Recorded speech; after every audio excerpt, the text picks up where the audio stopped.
Great. Okay, Okay. perfect.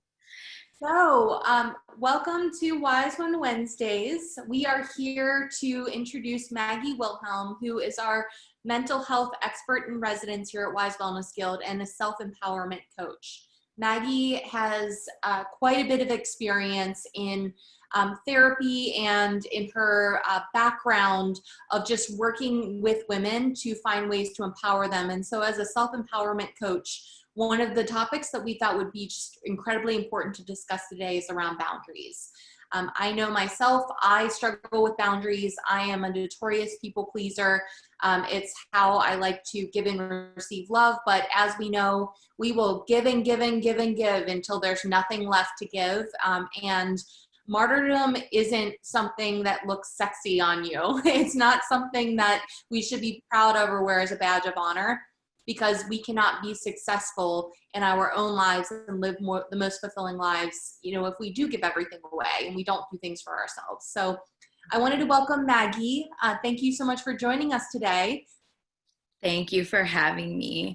I definitely wanted to just start by touching base with all of you and really just starting, as Stevie said, with what questions, what burning questions do you have about boundaries? And is there something really specific that you want us to talk about in the discussion today? Because I want to be sure to include that. So if you're comfortable sharing, verbally, that's great. If you're not, you can always type questions to Stevie, and then she can kind of help work those into the discussion. Is there anything right off the bat that you guys want to make sure that we talk about today? I can share just some of the things that I heard on Instagram that I think might be helpful. And Okay. on the newsletter that I sent out this morning, you know where my head is right now. So I think that there is, for me specifically, but the data suggests that boundaries for women, in particular working moms, and in particular Black women right now, it really seems to be a challenge. So I'm going to go from my experience right now as a working mother who has a spouse that does help. But I do think that there is probably a part of boundaries that I'm not respecting of my own, of stepping into roles before I ask for help, or I'm taking on more of the burden than maybe I even need to, and I'm not communicating when I do need help. Yeah. So that's definitely something I want to make sure that we talk about, of like, is there a little bit of this, again, talking about the martyrdom, like I feel good that I've given everything, and like what does that do to us, I think, in terms of fulfillment at the end of the day. Yes. Mhm. Okay. That's a great point, Stevie. People pleasing is a huge, it's at one end of the pendulum. And I definitely am going to talk about that today because I agree with everything that you're saying. And I see, Loris, thank you for sharing boundaries with family members who need help but don't see it themselves. Okay. So touching base with people in our lives who aren't asking for help, maybe as Stevie is saying, or don't realize that they have the need for help. So let's be sure to get to those. And the thing, I want, oh, sorry, go ahead, Stevie. One last thing was, on top of that, is people that might be in your life who take a lot from you, that Yeah. that like are toxic, and like keeping, I know you and I have talked a lot about this, about like people who are not in service of the future you want to become, Yeah. and how to kind of manage that, the guilt that comes along with that, things like that. So Yeah, absolutely. Okay. So my thought is, let me dive into a little bit of just what healthy boundaries are, share a little bit with you guys about why this topic is something that I'm really passionate about. And then let's open it up for discussion if people are open to that. And if not, please know you can always type into the box.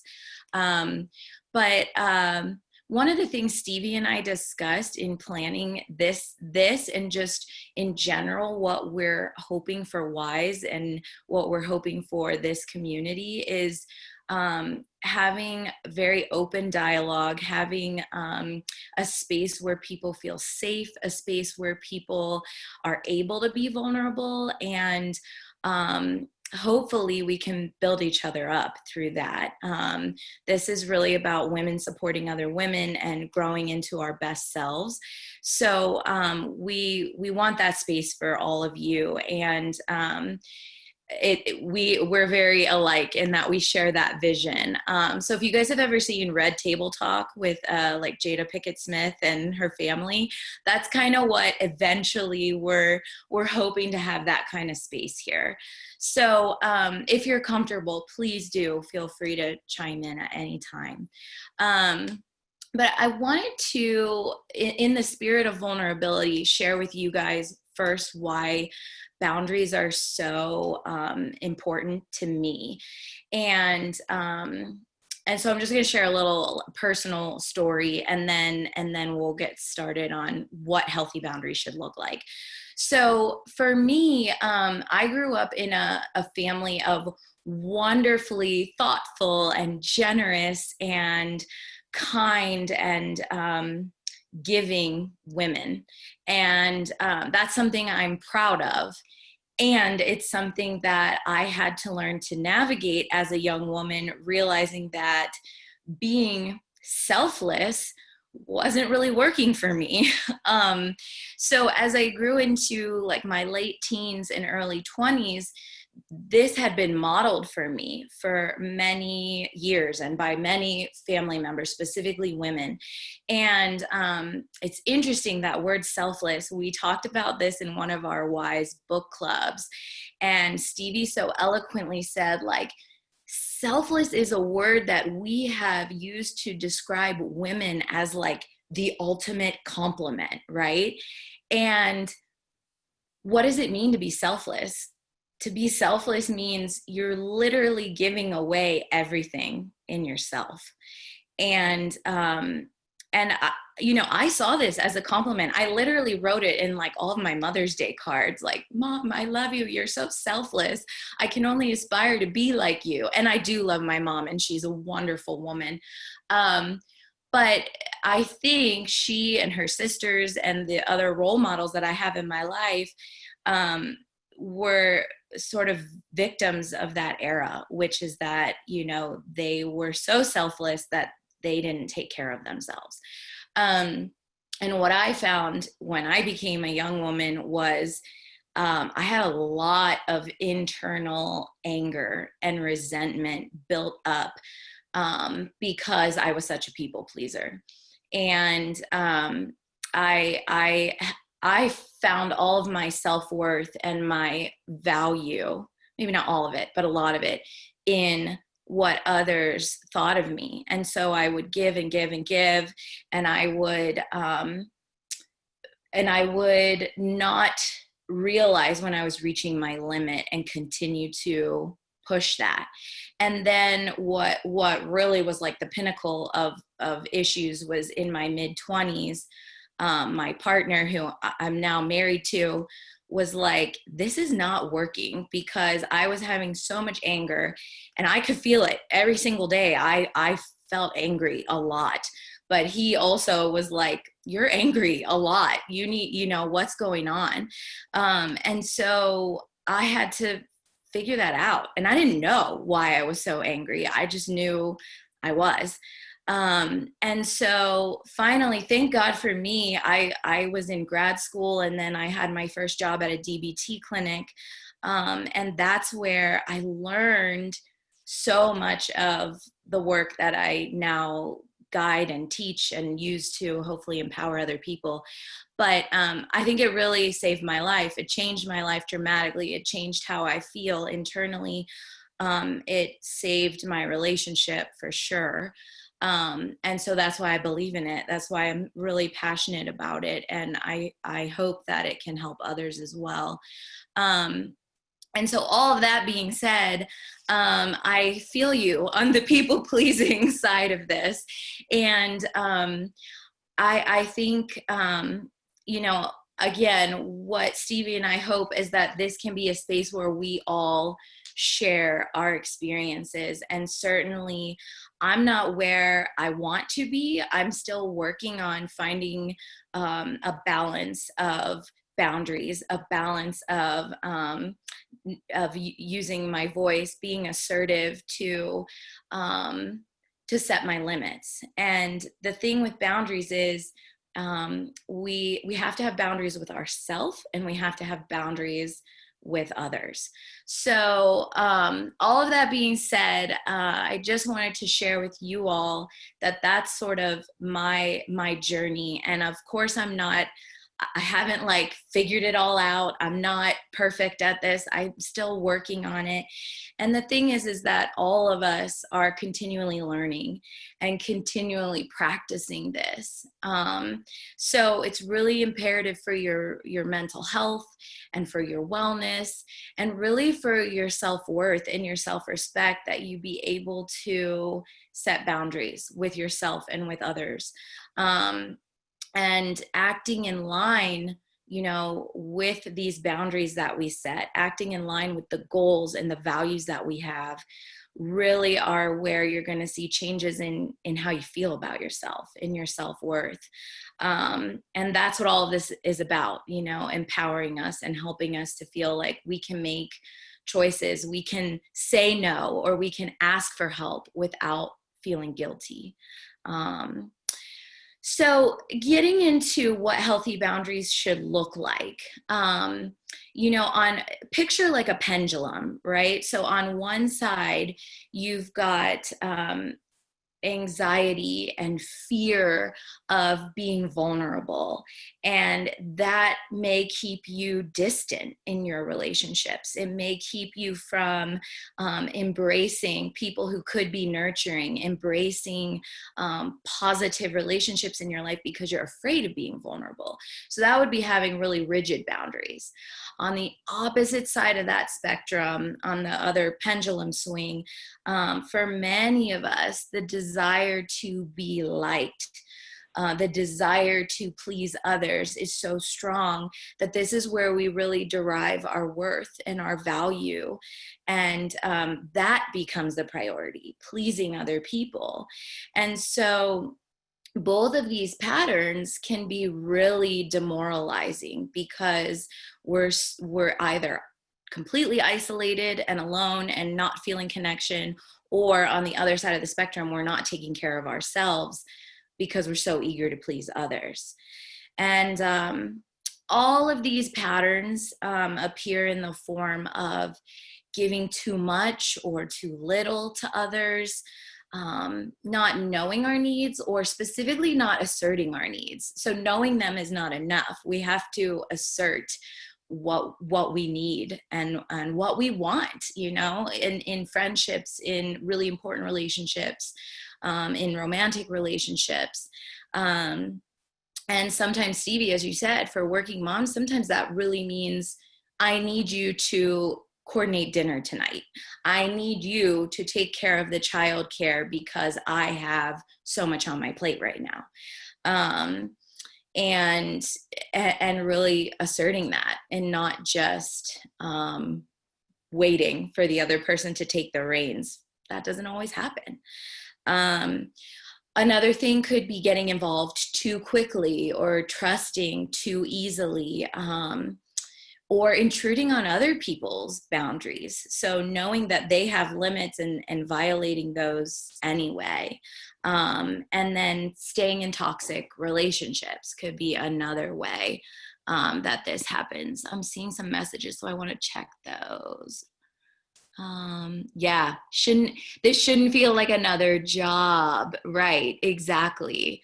I know we've talked about this, and many women go through this, that you know, we often are the organizers, the sort of the general of the family, and we decide how everything's done. Another thing Stevie and I have talked about is perfectionism can kick in. We want it done our way, and therefore we're not able to let go of the way perhaps a partner or someone at work may do it differently. But then we're taking it all on. And when we have this much difficulty saying no, or when we have this much difficulty saying yes, meaning, yes, I need help, it comes at the expense of our own mental health, our own wellness, our own ability to get done the things we need to get done.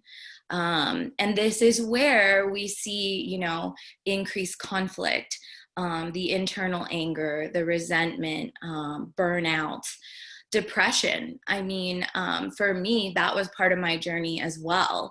And all of these things overlap.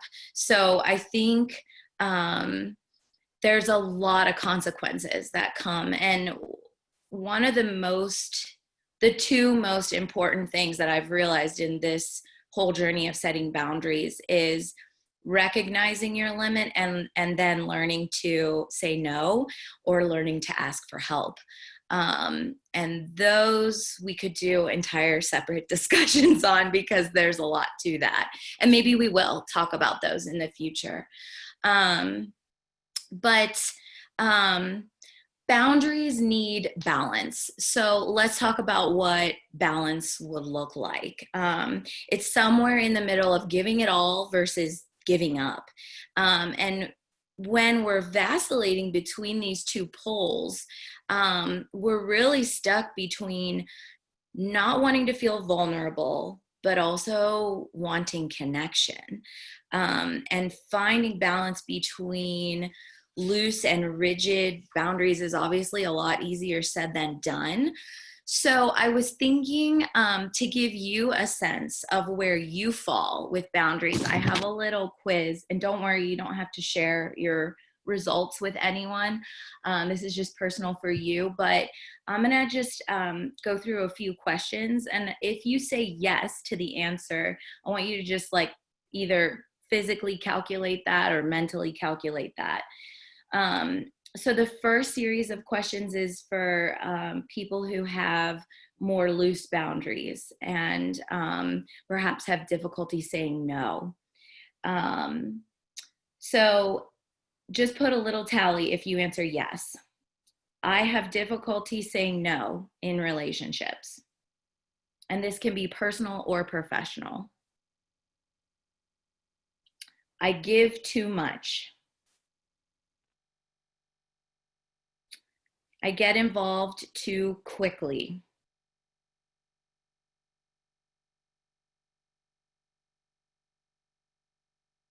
I trust too easily.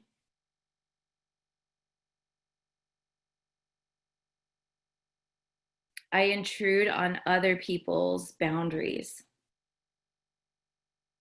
Keep in mind, this might not be a really overt, like, you know, something that you would consider really rude. It might be something minor, like knowing someone has difficulty saying no and knowing they're burnt out and still asking them to do something for you. Staying in relationships too long. And this would specifically be relationships that you know are unhealthy.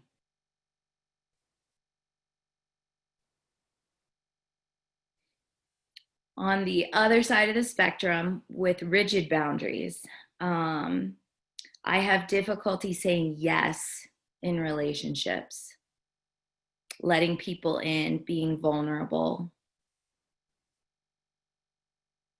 I isolate.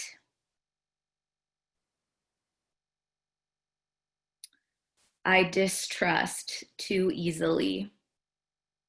So you're very skeptical, push people away. I feel lonely. I stay in relationships too briefly.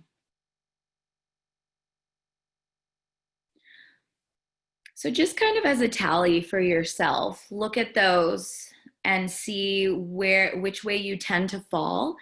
And keep in mind that you can have difficulty in both areas there are different life experiences, there are different, some of them may be the situation we're in right now, COVID. For me, I'm in California. I really can't see anyone. My family, friends are all in Ohio. I can't see anyone. So that's where I'm at. I do feel lonely, but it's not by choice. So keep this in mind as we go through the discussion, and kind of know which way you tend to fall, because that's going to help you have some insight into what practices you may need to change. But healthy boundaries are going to be safe, flexible, and connected. So just to explain each of those a little bit, flexibility, there should be closeness and distance, adapting to the situation, right? You want to be able to let go of any destructive or toxic relationships, but you're able to connect with those that bring you joy, those that nurture you, that make you feel fulfilled. And flexibility can be as simple as, like, I'm in a relationship and my partner, is happy when I have hobbies and pursue friendships and do other things, not wanting to spend or monopolize all of my time. That's flexible. Safe. So safety, obviously, if there's abuse in your relationship of any kind, that's a toxic relationship. But it also means protecting yourself in situations where others might try to exploit you. As I was saying earlier, if you are a people pleaser and someone realizes that about you, they may try to use that. The story I shared with you guys, it can appear in the form of people that you wouldn't think would exploit. One of the major things that was like truly a life-changing experience for me was that I had an elderly neighbor. This was in my mid-20s when I was working on all my anger and boundaries and assertiveness. And I had an elderly neighbor who, out of like kindness and compassion, I befriended and tried to help. And I was like, oh, she needs help. She can't walk that well, all these things. Well, she was one of the big causes of me learning to set boundaries, because she ended up calling me all the time and needing things. And I was in the midst of grad school and working and trying to do research and all these things. And, I didn't know how to set limits with her. And she was one of the major relationships that I learned, like, I've got to figure out how to say no. I can't keep doing this. And I never would have thought that it would appear in the form of this sweet elderly woman. But as it turns out, she was sweet, but she was also exploiting my kindness and my compassion. So being aware that it can appear in all these forms. And last, connected. So you're able to engage in relationships that feel balanced, that feel connected, that bring you joy, and that you're able to maintain these relationships over time, and work through conflict. Right? So if you find that you are the person who, the minute there's conflict in your relationship, you're like, oh, peace out, I'm done, I can't handle this, that's a sign that your boundaries are really rigid. Because when you have connection, when you have trust, when you have safety, you know that you can be vulnerable with a person and not agree, and vocalize that and assert your needs and work through it. But if you run at the first sign of trouble, of not agreeing, that's a sign that your boundaries are really rigid, or perhaps your expectations are really high. And that's another topic that we could go into, is expectations. So boundary problems are really a misdirected attempt to be loved and to connect. So by giving our all to people, we're trying to win them over. But instead, we teach them that they can exploit us, that they can use us for their needs. By isolating from others, you may be trying to protect yourself, but then you don't obtain the support that you need. So there are these two extremes, and our goal is to find that balance somewhere in the middle. And I'm thinking now would be a good time to go into some of these questions. I know there are some questions in the chat box, but also the things we talked about at the very beginning.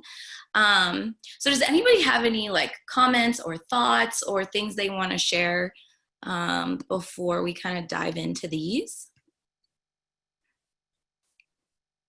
Hey. Hi, Erin.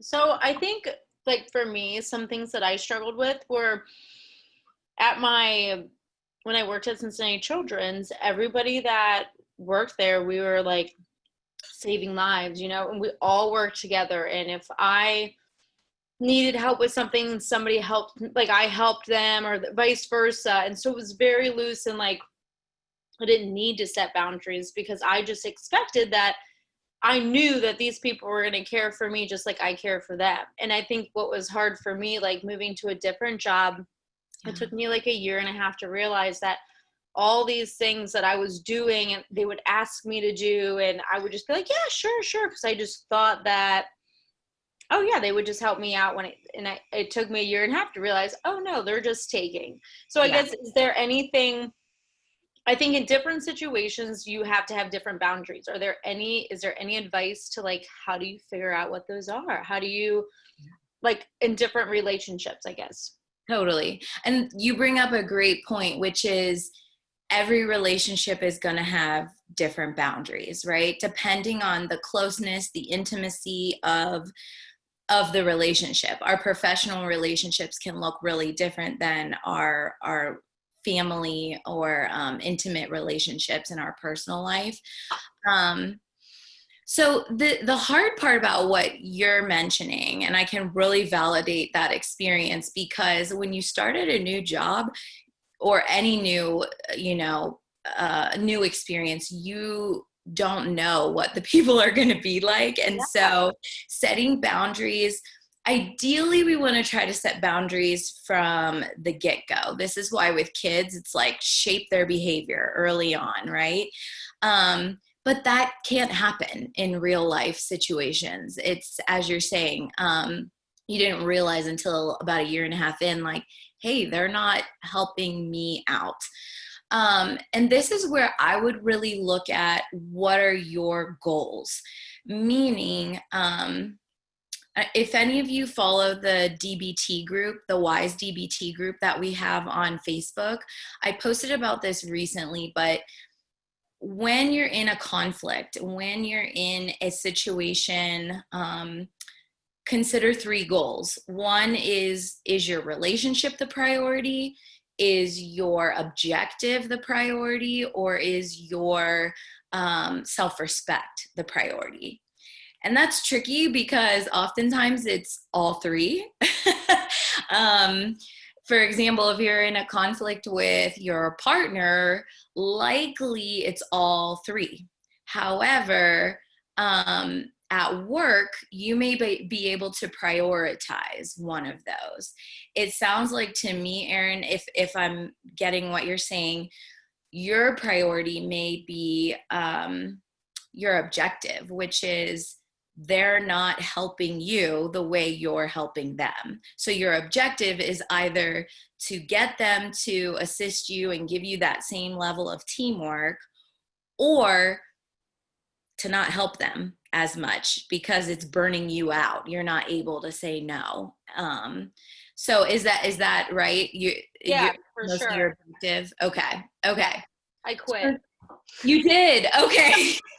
So clearly you knew you were done. Okay. I went Well, 4 years. Okay. I went 4 years. I did good. that's a But, long time. That's a well, long I did get better at setting boundaries and, say, not helping when, not coming in on a weekend when they wanted to, or just, yeah. and yes. And then it just got to the point where things weren't going well. So, Well, and Erin, can I affirm you too, though, that when you started setting boundaries, maybe it's coincidence, or maybe it's just the way that things happen, but you also started growing in your career there, yeah. right? They started giving you more responsibility. They Yeah. started like asking you to lead, and I think that that's really interesting. Like that, I think that there's an interesting piece of like, once you actually start to create boundaries and say what you're going to do, maybe your focus and your performance actually gets better.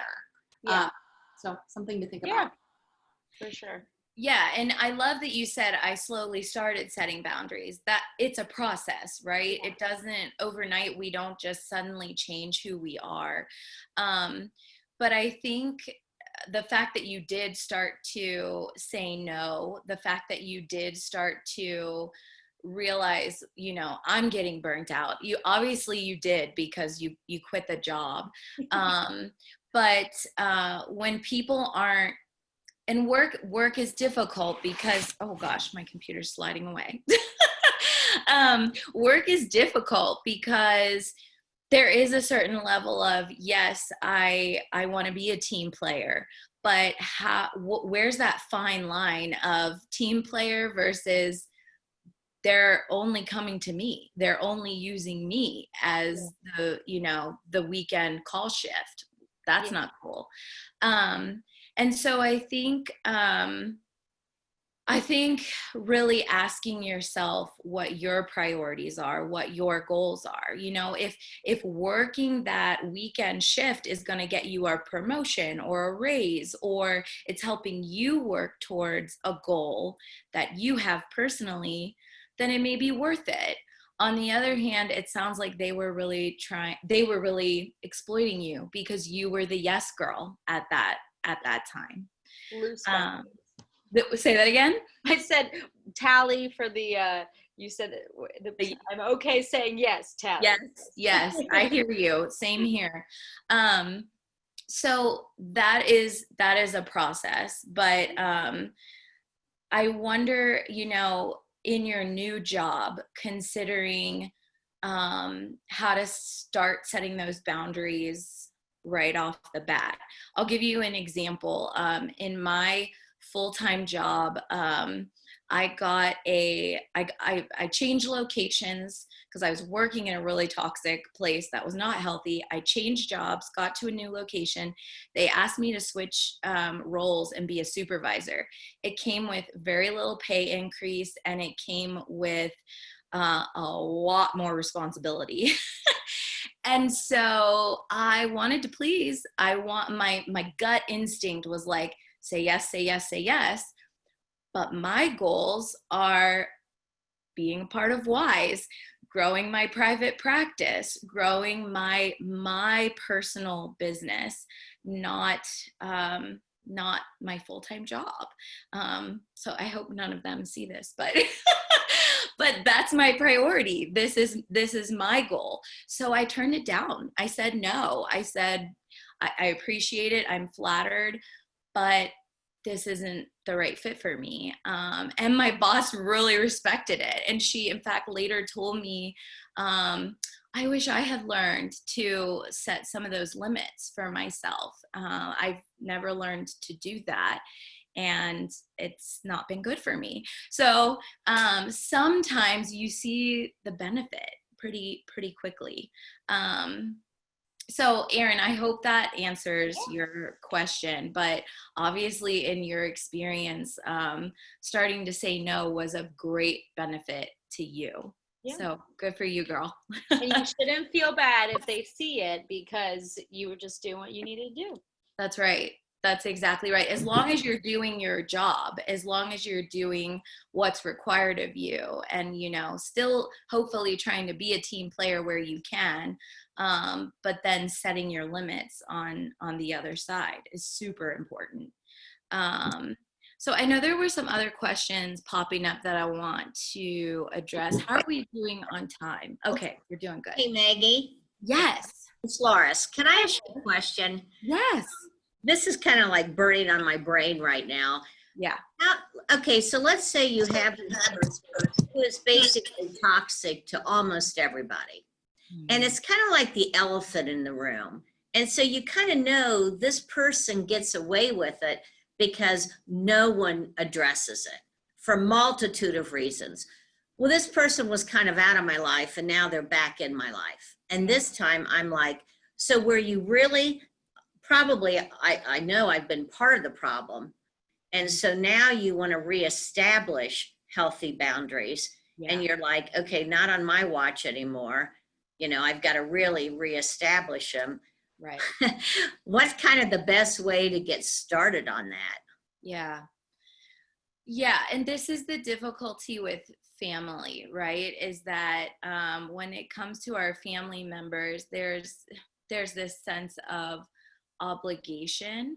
And I know one of the hardest relationships that many people talk about is either setting boundaries with parents or boundaries with children, like a grown adult children.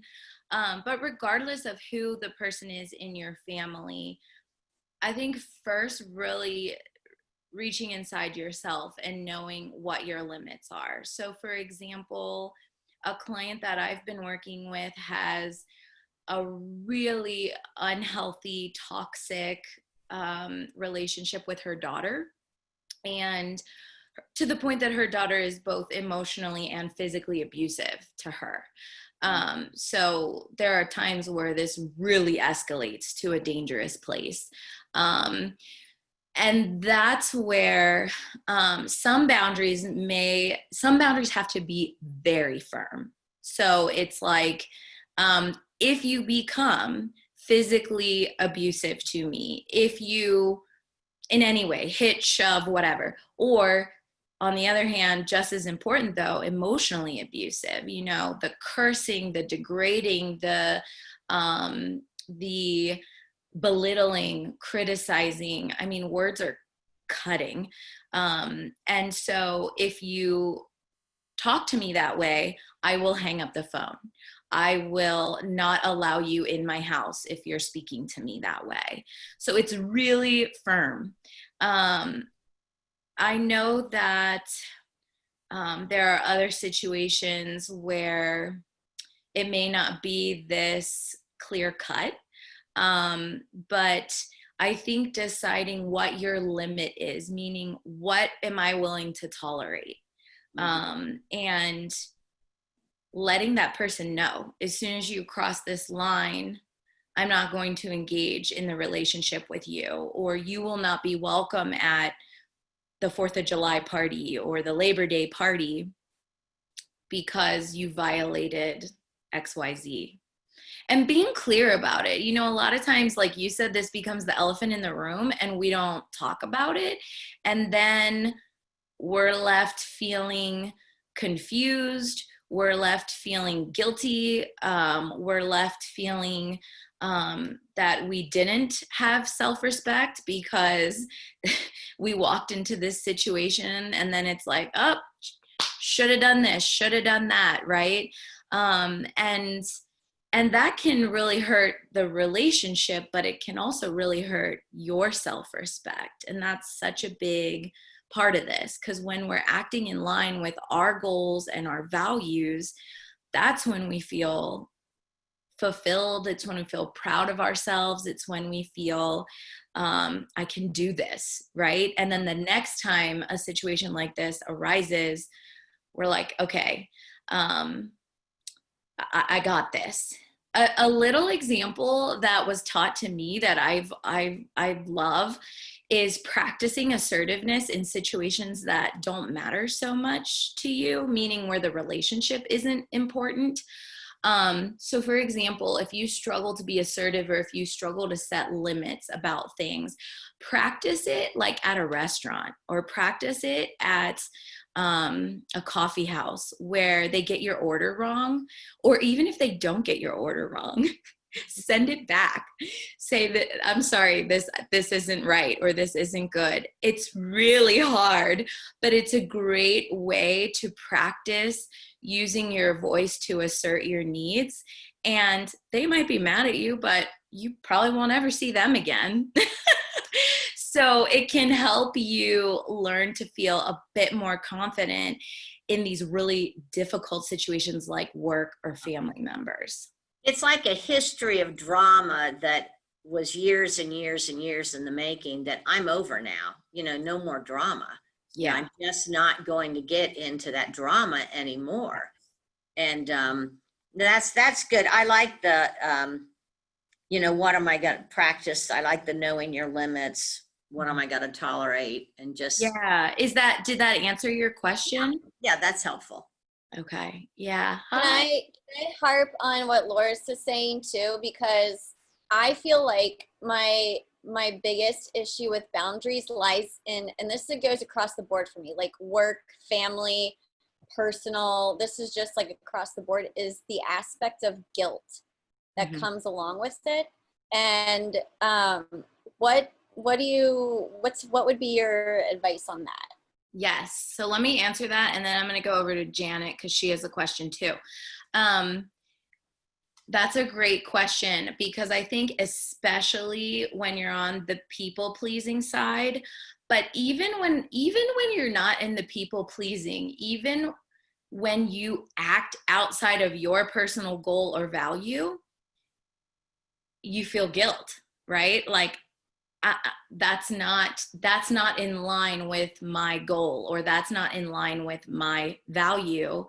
And now I'm angry at myself. So that's where the boundary for you, your personal boundary, is super important. So back to my example where I turned down the job offer, it's because it wasn't in line with my goal. And I knew that I would have guilt and anger and resentment if I took that job because it wasn't in line with my goals. So to answer your question, I really like analyzing, is my emotion justified? And this is specifically helpful with guilt and shame. In therapy, we talk about these are like the two huge emotions that people sit with, and they're the two huge emotions that keep people stuck. We ruminate about them. We have extreme negative self-talk. I'm not good enough. I'm a failure.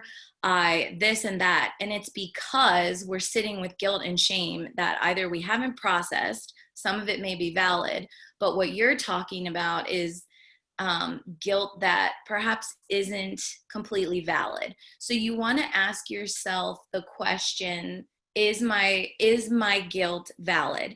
And the ways that you can tell if your guilt is truly valid or not is by asking yourself, did I violate my own morals or values? Did I violate someone else's morals or values?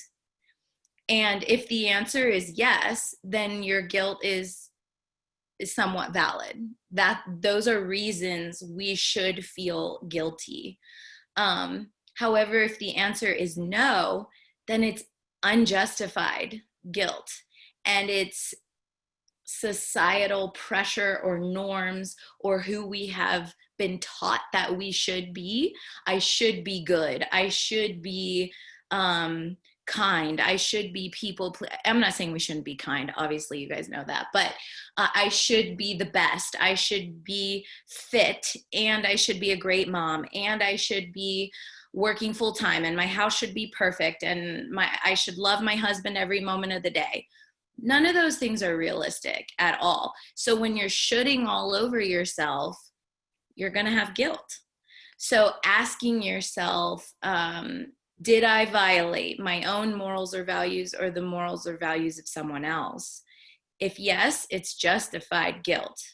If no, you really need to get in touch with what are the expectations you have on yourself that are perhaps far beyond what's realistic, what's attainable, and what's preventing you and keeping you stuck from finding wellness.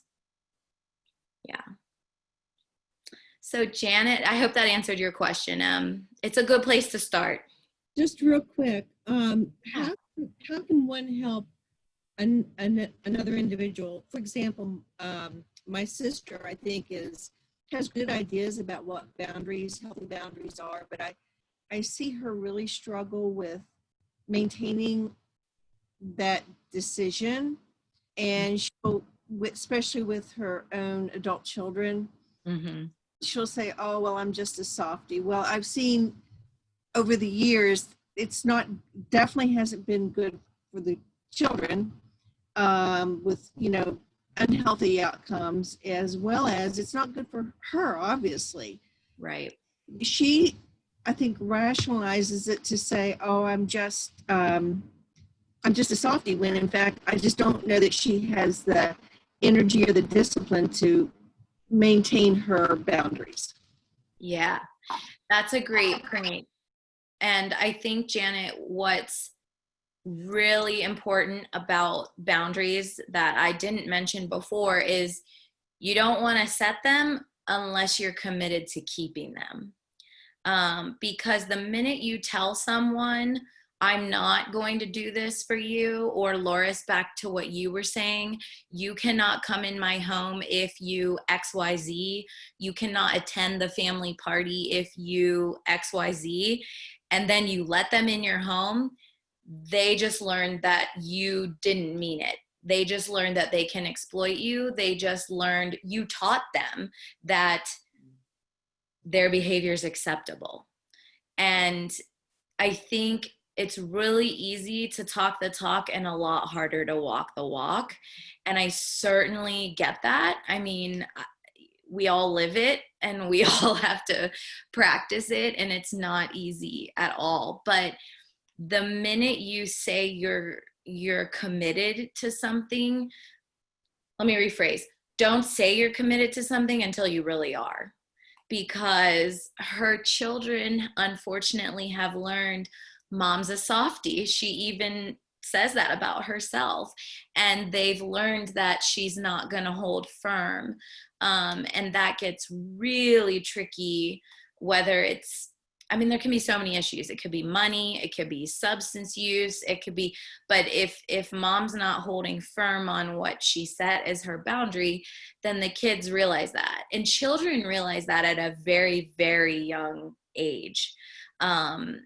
That's why they play the game of, "Oh, I asked Mom and she said no, now I'm going to go ask Dad." This is this is an innate behavior in human beings. We try to get what we want.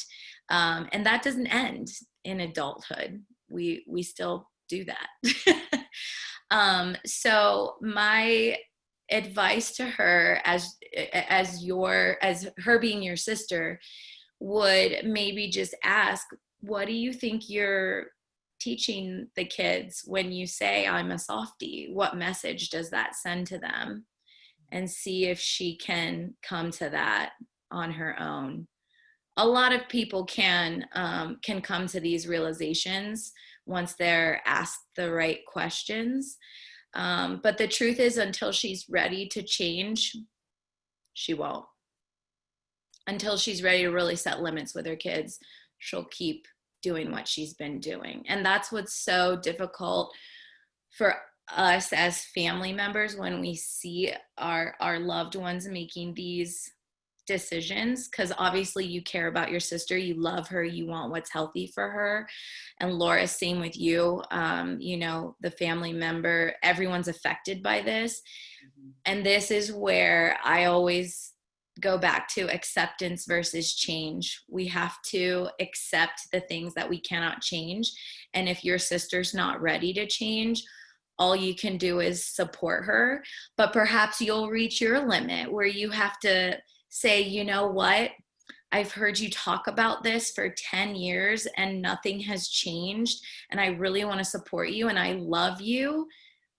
but until you're ready to set more limits, I don't want to talk about your relationship with your kids, because it's hard for me to see you struggle and suffer the way you are. That would be your boundary, Janet. And I'm not saying that's where you are, but we all reach that point in our relationships, right? Where it's like, oh my gosh, you're not doing anything about this, and I am listening to you talk about it over and over and over again, and I'm reaching my limit. So. Well, and Maggie, I think that I over quarantine, like, watched the first Wives Club. Have you guys all seen that movie? And there's one point where Diane Keaton, like, she just keeps getting like mowed over, right? Yeah. And it's like, and then I relate to this so deeply, and I hadn't watched it in years, but then she just blows up, and she's no. Crazy. And I think that I've taught myself that in that moment, like, that's the only option, is to like run and like and hide, or to fight, right? And to kind of address that and blow up, and then it opens up the conversation for dialogue. And I know for my own growth, I'm trying to get to a place where I can communicate without the blow up, without the frustration. I can clearly communicate, if this doesn't change, then this is going to be the thing that happens. And I just wanted to verbalize that to everybody, that like, for me as a people pleaser, I almost self-sabotage in a way that, like, my extremes go from, I want to please, and then all of a sudden I feel very, like, I feel so resentful that it just happens and erupts. And knowing and acknowledging that that's not the type of person that I want to be, and I don't think that anybody wants to be that way. How it's on me to change, definitely.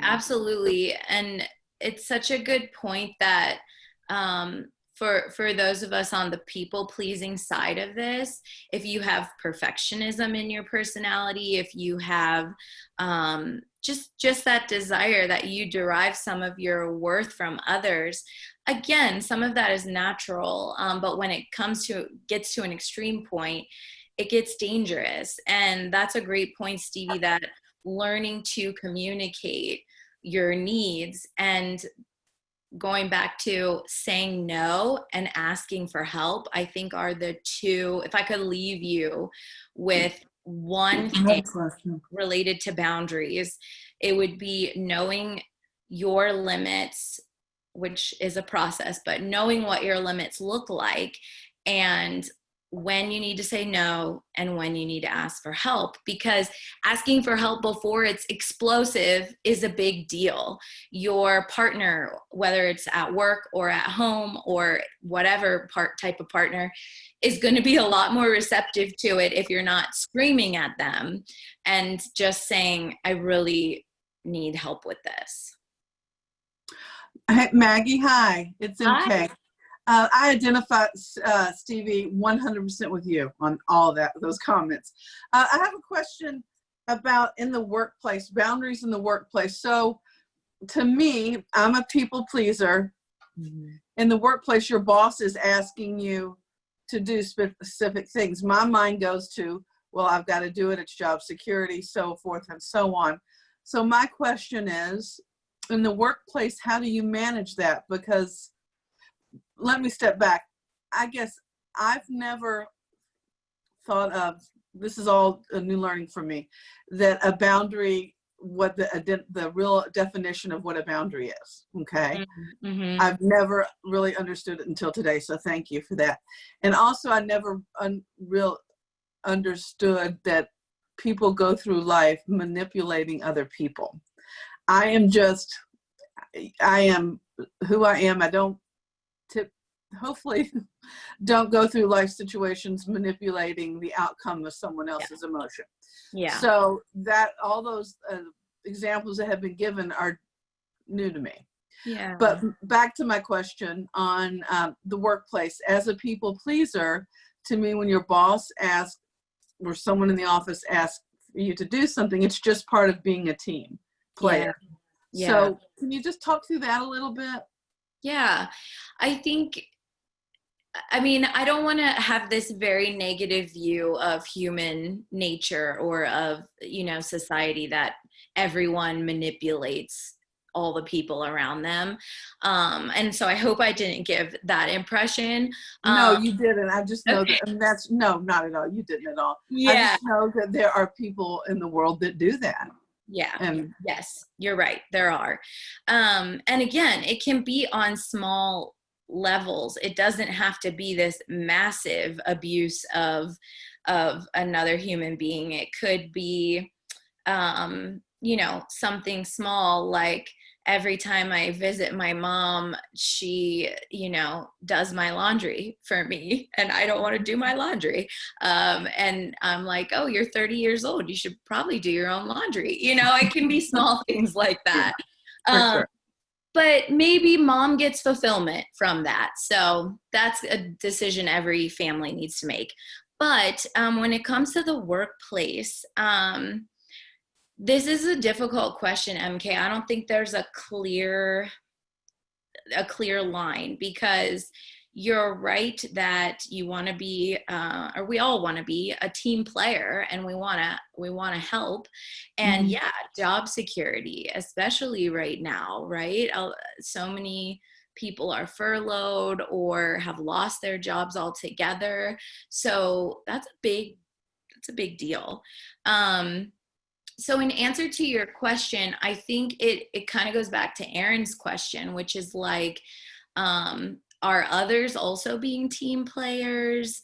Are you the only one who is asked to do these extra duties? Or are others participating? Do you really see the team player element? Or are things always falling on you? And specifically, are things falling on you that are outside of your job description? Yeah. And I That's think there's one thing I know as we're kind of wrapping up, because we are at 1, but I just did want to provide a little bit of, I had that question a lot of times, MK, and to build on what Erin was saying about, like, for me, I felt like I was being incredibly loyal. I think that Jenna wrote this in the chat. I felt like I was being loyal, and I liked being the person, the ace, right? If you showed up, you got the job done. You like the feeling of being the high performer. But then you do realize that maybe you wonder if it is toxic, because it's not necessarily unique to you. It might be unique. It might be everyone being asked to do these things that they do cross boundaries. I think that what I've recognized is my lack of ability to communicate my boundaries clearly and hold tight to those. Like that is inevitably why I left my job.